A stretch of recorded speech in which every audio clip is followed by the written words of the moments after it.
آه. غدا بعد الشغل. ايه ده؟ شوربة خضار؟ امال فين اللحمة؟ تسلم ايديكي. ايه ده؟ ايه الحلاوة دي؟ ايه الجمال ده؟ كنت جبت شاورما يا جدعان قبل. الاكل ايه؟ بص انا ما دقت، ما انا هدوق. ده هو من شكله ده هو. انت خسيتي ولا ايه؟ الله الله يا جدعان، كنت عديت درايف ثرو ولا؟ ده جميل. بس ارد على عم جمال بس ثانيه. يا عم جمال عامل ايه؟ اخبارك؟ تعال اتفضل معانا. عملت ايه بقى في موتور الميه؟ امريكاني وماله. لا ما يهمكش الفلوس، بس انا يهمني الفلوس الحقيقه. لا غالي غالي، ده مش بغير كلامي، بس هي شوف لنا حاجه ارخص. ما انت ما تعرفش اللي انا فيه. بقول لك ايه، اصرف نظر اصرف نظر. ما هستحمى ازاي؟ عندك حق. طب ما تشوف لنا طشت امريكاني. اهلا بيكم على الطبيعي، معاكم رامي طارق. النهارده هنتكلم عن واحده من اخطر الخدع في تاريخ الاقتصاد، الدولار الامريكي. ايوه زي ما بقول لك كده، الدولار الامريكي. تخيل يا ابن بلدي الورقه اللي في جيبك اللي اسمها الدولار. انا اسف هنعيد الجمله تاني. تخيل يا ابن بلدي الورقه اللي مش في جيبك اللي هي الدولار ما تسواش الحبر اللي مطبوع عليها. ايوه امريكا بالخدعه دي استحوذت على كل ذهب العالم. فستات البيوت بقى تركز معايا كويس قوي في الكلام ده عشان تحاول تقلد الخدعه دي. بعد الحرب العالميه الثانيه سنه 44 اتعمل مؤتمر اسمه بريتون وودز. في المؤتمر ده اتفقوا ان الدولار يكون العمله الرسميه للعالم بشرط يكون وراه غطاء ذهبي. فالدول بقى صدقت الكلام ده وبداوا يخزنوا الدولار على انه ذهب ورق. تخيل. وامريكا بقى ما صدقت وفضلت تطبع وتطبع وتطبع وتطبع.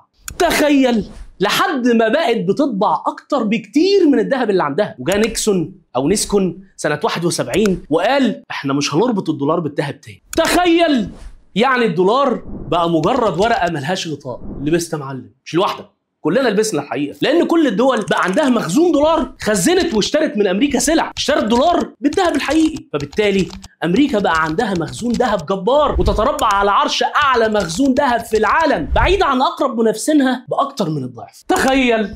وهنا بقى اقول لك يا ست البيت تعملي ايه؟ انت تقولي له انت شايف الحاله الاقتصاديه اللي حوالينا وشايف الدنيا عامله ازاي في الاونه الاخيره. الحل ان احنا نبطل اقساط ونعيش على قدنا، ومفيش اي داعي للتيك اواي والكريب، ونعمل اكل في البيت والباقي نجيب بيه ذهب، اهو منه حوش لك ومنه تسيخ. ويا ست الكل بقى تتحكمي في مصاريف البيت تحكم كامل زي ما امريكا لعبتها كده، خلت التجاره والبترول بالدولار. يعني اي دوله عايزه تشتري بترول لازم تشتري دولار الاول، وعملوا نظام اسمه البترو دولار. بترول يا ابن بلدي يعني التجاره كلها. يبقى انت يجب الا تسمحي لاي مشتريات تتخطاك، وتخلي كل حاجه تحصل في البيت عن طريقك انت وبس، محدش غيرك يبقى ليه قرار. يجي يقول لك ناكل بره تقولي له ماله اكلي، يجي يقول لك طب نجيب لبس تقولي له ماله لبسنا، يجي يقول لك طب نطلع مصيف تقولي له يا عم شغل التكييف وحط طشت ودلدل رجليك. هو نفس الطشت الامريكاني بتاع اول حلقه لو فاكرين. ما تسمحيش باي انفاق يحصل خالص، ودايما دايما تقفلي عليه. يقول لك يا عم كفايه خنقه، حرام عليكي، عايزين نتنفس، قولي له عشان وقت العوزه، واوعي وقت العوزه ده يجي طول ما هو عايش، وهتعملي ده وهو مبسوط. انت بس قولي ربنا يخليك لينا، ربنا ما يحرمنا منك، الهي يطول في عمرك، وهو هيبقى مبسوط جدا جدا جدا وانت اللي بتاخدي الذهب. نرجع بقى لامريكا سنه 23. 88% من التجاره العالميه كانت بالدولار، 58% من احتياطي العملات في البنوك المركزيه حوالين العالم كله برضه بالدولار. التحكم بتاع امريكا بقى لا يطاق، لان الدولار اللي مفيش وراه غطاء ذهب لسه بيتحكم في العالم، وبقى مجرد تحكمك في طباعته تخليك تشتري كل اللي حواليك بورقه. وانت بقى ست البيت لازم تبقي امريكا في نفسك، انت اللي معاكي الذهب، يعني انت اللي معاكي الفلوس، يعني الكلمه كلمتك والشوره شورتك. يجي يبقى نفسه يشتري في حاجه كسري مقاديف، قولي له مالنا يا عم، الغنى غنى النفس. الواحد الغني ده هو اللي بيحس ان هو معاه الدنيا كلها حتى لو هو معهوش حاجه. ارضى بنصيبك. وانا مش عايزك تزعل مني يا ابن بلدي ان انا الحلقه دي قاعد بتكلم عن ست البيت، بس الحلقه دي عن امريكا ما تنفعناش خالص. ان شاء الله اعمل لك حلقه بس نبقى بنتكلم عن دوله على قدها كده يعني. وكل اللي فاتكم واللي جايكم تاني، لان احنا بدانا باشتغاله الدولار ودلوقتي هنتكلم عن اشتغاله المعونه. ايوه، المعونه اللي بتقدمها امريكا معونه رمزيه لدول كتير من ضمنها مصر. هقول لك ازاي يا ابن بلدي هي اشتغاله، ركز معايا كويس عشان هيبقى فيه ارقام كتير. راجع معايا كده ميزانيه مصر سنه 24، الايرادات حوالي 2 تريليون جنيه، المصروفات حوالي 3 تريليون جنيه. وعلى فكره انا بحسب الدولار بقيمته ساعتها، ده عرف الميزانيات، وانا جبت لك ميزانيه سنه عندنا فيها عجز، في سنين كتير ما بيبقاش عندنا فيها اي عجز، بس انا اتعمدت اجيب لك دي عشان اوريك ان الموضوع بسيط وتعويضه بسيط. تعال اقول لك ازاي بنقدر نعوض العجز ده والمصادر بتاعتنا بتبقى ايه. بص يا سيدي، واحده واحده كده. تحويلات المصريين اللي في الخارج مثلا سنه 24 كانت 24 مليار دولار، الصادرات كانت 42 مليار دولار، قناه السويس كانت 6.6 مليار دولار، السياحه 14.4 مليار دولار. طب انا بقى عايز اسالك سؤال، المعونه الامريكيه نفسها قد ايه؟ 1.3 مليار دولار، يعني اقل من 1.5. بيطبعوا شويه ورق وعايزين يتحكموا في مصايرنا، مصاير دول تانية كتير، زي ما مراتك بالظبط تعمل لك قرنبيط بالفيجيتار وتقول لك بذمتك مش احلى من الفرايد تشيكن. وهنا عندنا سؤال، هل ممكن يبقى في قطاع طبي في مصر يجيب الرقم ده؟ هل ممكن العلاج الطبيعي مثلا يجيب لمصر في السنه 1.5 مليار دولار؟ ازاي مهنه زي العلاج الطبيعي تفرق مع الاقتصاد المصري؟ ده سؤال كبير عليا.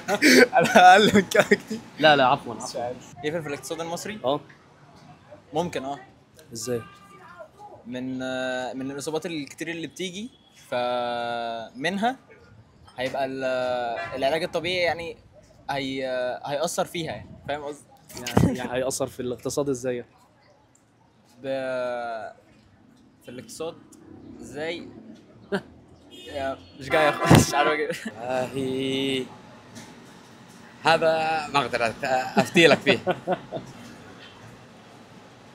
ازاي يفرق في الاقتصاد المصري؟ اول حاجه احنا المفروض نشتغل عليها هي اول حاجه يعني بيعاني منها تقريبا الشعب المصري كله، الام مثلا زي الام الظهر من قعده المكتب، الام مثلا من الام القدم مثلا. احنا كده بنساعد في صحه الشعب، بنساعد في صحه الشعب ازاي بقى؟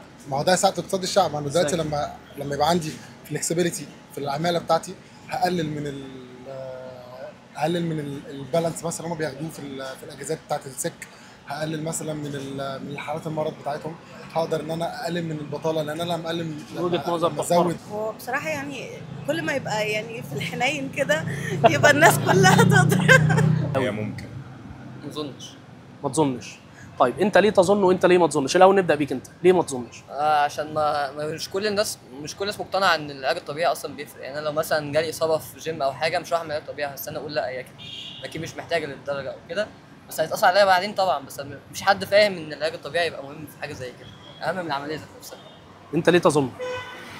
عشان شايف ان هو حاجه مهمه بالنسبه للجسم اكتر من اي حاجه. مثلا في ناس ممكن ماشي، هو مهم بالجسم، بس ليه يفرق في الاقتصاد؟ يعني هيفرق في الاقتصاد ان لو الناس كلها اهتمت بحاجه زي ديت، فاهمني، انت هتلاقي ان كل حاجه مظبوطه، فالناس هتقدر تشتغل بصحه احسن وبطريقه مختلفه اكتر، فاهمني، فساعتها هيفرق. انما انت مثلا البني ادم جه تعب، خد اجازه، فتعب اكتر فما اهتمش، فاهمني، فده قعد وده قعد وده قعد، فانت كل الناس قعدت، كل حاجه وقعت. وجهه نظر محترمه جدا، وجهه نظر محترمه جدا. لان في ناس بجد بتبقى تعبانه ومش قادره تعمل علاج طبيعي. أيوة. يعني عشان الدكاتره بيطلبوا منهم يعني مبالغ والكلام. تمام، ده حقيقي. تمام. فيعني يبقى كتر خيرهم ان هم يبقوا حنينين علينا يعني. وجهه نظر يعني تحترم طبعا، بس هي بجد غير علميه خالص يعني. طبعا انا عارفه. ازاي مهنه زي العلاج الطبيعي ممكن تساعد في رفعه اقتصاد الامه بتاعتنا؟ يعني بشكل غير مباشر، بشكل مباشر ما راح تساعد. تمام، بشكل غير مباشر ازاي؟ بشكل غير مباشر انه ممكن يكون نوع من العيادات التخصصيه، يعني مثلا في بلدان زي التشيك، سلوفاكيا، دول معتمدين بشكل كامل على السياحه الصحيه. صحيح. دول اقتصادهم تقريبا، خصوصا سلوفاكيا، صحيح، بالكامل يعني تسولف عن 70% من دخل البلد معتمد على السياحه العلاجيه. وهنا في الحاله دي ما تبقاش طريقه غير مباشره، دي تبقى طريقه مباشره. هناك بس نعم. هنا لا قدامنا سكه طويله عشان نوصل يا رب. يا رب البرنامج ده يساعدنا نختصر السكه دي. امين يا رب. لو العلاج الطبيعي كان ليه دور في ازدهار اقتصاد البلد، هل ده ممكن؟ ممكن ليه؟ ازاي؟ بالاماكن او بالمراكز المتخصصه الكبيره اللي تقدر تجذب ناس من الخليج، من بره الدول كمان. سلام. طبعا هيبقى في سياحه علاجيه. طبعا دخل عمله صعبه. طبعا. امال ايه؟ ماشي، لو مثلا عندك العلاج هنا متقدم في العلاج الطبيعي، فانت مثلا من بره هيبقوا عارفين ده، فهيجوا لك هيدخلوا عمله، فالاقتصاد هيفرق لو انت متقدم في العلاج الطبيعي. بس والله اجابه ممتازه من واحد يعني انت عندك كام سنه؟ انا 16. لا والله برافو عليك، احسنت والله، تفكير جيد. اقول لك بقى ابن بلدي، سنه 2021 النقابه العامه للعلاج الطبيعي في مصر اعلنت عن قيد 70,000 دكتور علاج طبيعي. لو احنا اخدنا ايه ده؟ هو المعلقه دي بتعمل ايه؟ اتفضل لو سمحت، اشكرك. لو احنا اخدنا، هو كوبايه الشاي ايه اللي جابها هنا؟ امسك يا عم.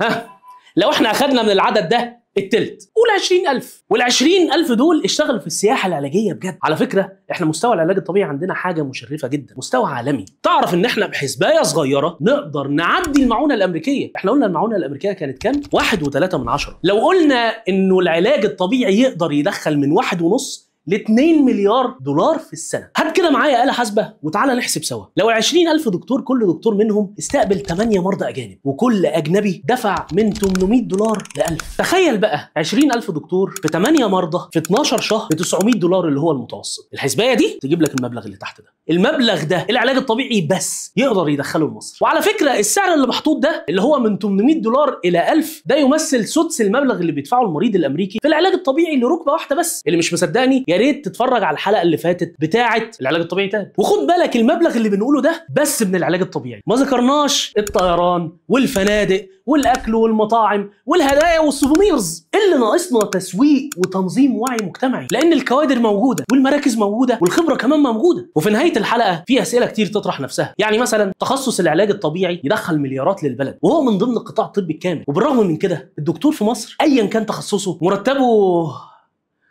تخيل.